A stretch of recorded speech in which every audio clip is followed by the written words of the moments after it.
నిన్న అమెరికాలో మాట్లాడుతున్నటువంటి పాకిస్తాన్ సైన్యాధిపతి ఆసిఫ్ మునీర్ అయితే ఒక పిచ్చి కుక్క మాట్లాడినట్లు మాట్లాడడం, లేదా బురదలో పాము కరిస్తే ఏ విధంగా పందులు విలవిల్లాడిపోతాయో ఆ విధంగా అరిసినట్లుగా మాట్లాడినటువంటి ఈ ఆసిఫ్ మునీర్ గారి మాటలు ఎలా ఉన్నాయంటే, ఒకవేళ భారత్ గనక సింధు జలాల మీద డ్యాములు నిర్మిస్తే, డ్యాములు నిర్మించిన తర్వాత మా దగ్గర ఉన్నటువంటి 10 క్షిపణులతో దాడి చేస్తాం. అలాగే మా అస్తిత్వానికి ముప్పు తీసుకొస్తే న్యూఢిల్లీతో సహా సగం ప్రపంచాన్ని నాశనం చేసేస్తామంటూ పిచ్చి కుక్క మాట్లాడినట్టుగా మాట్లాడితే, దానికి పెంటగాన్ కొంతమంది అధికారులు అలాగే మాజీ అధికారి మైకేల్ రూబిన్ అయితే గట్టిగా ఇచ్చి పడేశాడు.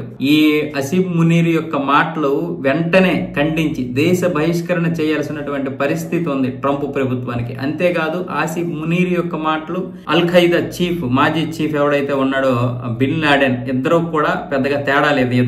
ఇద్దరు కూడా ఒకటే మనస్తత్వం కలిగినటువంటి వారు. ఇలాంటి వారిని ప్రోత్సహించకూడదు. ముఖ్యంగా అమెరికా గడ్డ మీద ఇలాంటి మాట్లాడినటువంటి వారిని ఇంకా ట్రంప్ ప్రభుత్వం ఉపేక్షిస్తుంది అంటే దానికి ఖచ్చితంగా ట్రంప్ ఏదో సహకరిస్తున్నట్లుగే ఉంది అంటూ మైఖేల్ రూబిన్ అయితే మాట్లాడడం జరిగింది. అలాగే మరొక ఇద్దరు పెంటగాన్ లో ఉన్నటువంటి అధికారులే దీని మీద కొంచెం సీరియస్ అయ్యారు. అంటే ఇది కరెక్ట్ కాదు. ఒక దేశం మీద, ఒక స్వతంత్ర దేశం మీద ఇంకొక దేశం ఈ విధంగా ప్రపంచాన్ని నాశనం చేసేస్తున్న మాట్లాడిన మాటలు ప్రపంచం ఆమోదించకూడదు. అలాగే అమెరికా ఎప్పటికీ వీటిని ఆమోదించకూడదు. ఇది చాలా తీవ్రమైన చర్చగా చూడాలి. అలాగే దౌత్యపరమైనటువంటి చర్యలు కూడా పాకిస్తాన్ పై తీసుకోవాలంటూ మైఖేల్ రూబిన్ తో పాటు ఆ ఇద్దరు నేతలు కూడా మాట్లాడారు. కానీ వాళ్ళిద్దరూ పేర్లు చెప్పడానికి ఇష్టపడలేదు.